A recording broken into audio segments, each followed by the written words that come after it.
Mr. Speaker, when our forces invaded Afghanistan in 2001, the goal was simple: remove the Taliban government that sheltered the plotters of the 9/11 attacks on America and destroy al-Qaeda. Nearly 16 years later, Afghanistan is still a haven for terrorists who seek to attack and kill Americans. Since then, the Taliban has waged an insurgency in Afghanistan, destabilizing the country, creating perfect conditions for terrorists to exploit. The Taliban and al-Qaeda have launched many of their attacks in Afghanistan from Pakistan. Taliban insurgency is stronger today than at any other point since 2001. Just last week, Taliban sneak attack killed more than 160 Afghan soldiers, prompting the defense minister and army chief of staff to resign. But the Taliban don't just stage attacks, they seize territory. The Special Inspector General for Afghan Reconstruction said in January that 172 Afghan districts are controlled, influenced, or contested by the Taliban. Al-Qaeda has a long history of loyalty to the Taliban. Osama bin Laden swore allegiance to the Taliban's leader, Mullah Omar, even before 9/11. When bin Laden was killed in Pakistan, Ayman al-Zawahiri renewed that oath and cemented ties between al-Qaeda and the Taliban. Wherever the Taliban has influence, we can be sure al-Qaeda is not far behind. Since 2010, U.S. officials have incorrectly claimed that al-Qaeda had a small presence in the country, limited only to 50 to 100 fighters. Then in 2015, a shocking U.S. raid in Afghanistan uncovered a massive al-Qaeda training camp, rounding up over 150 al-Qaeda terrorists. This was more fighters found in one raid than the U.S. officials claimed existed in the entire country. And by the end of last year, U.S. officials announced that 250 al-Qaeda terrorists were killed or captured in 2016 alone.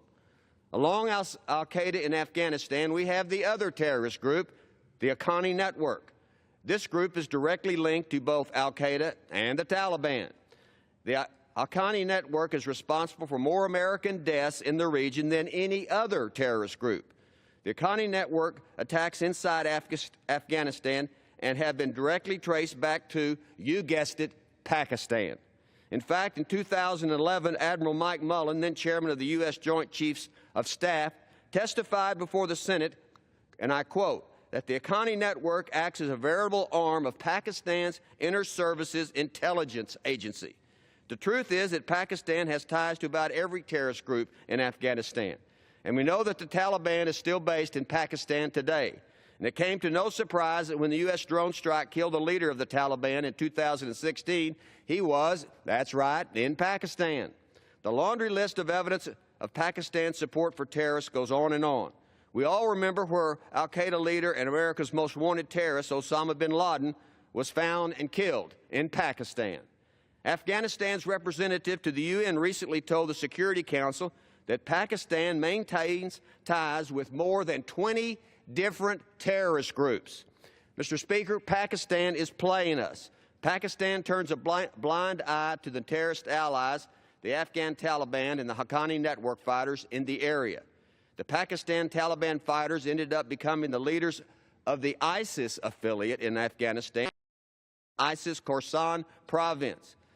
ISIS announced their Afghan affiliate in January 2015 and now has entrenched itself in the eastern part of the country. For the first time ever, the military dropped its largest non-nuclear bomb, the massive Ordnance Air Blast Bomb, earlier this month on ISIS targets in Afghanistan. It's no surprise that Afghanistan is a hotbed for terrorist mischief groups, all related to Pakistan.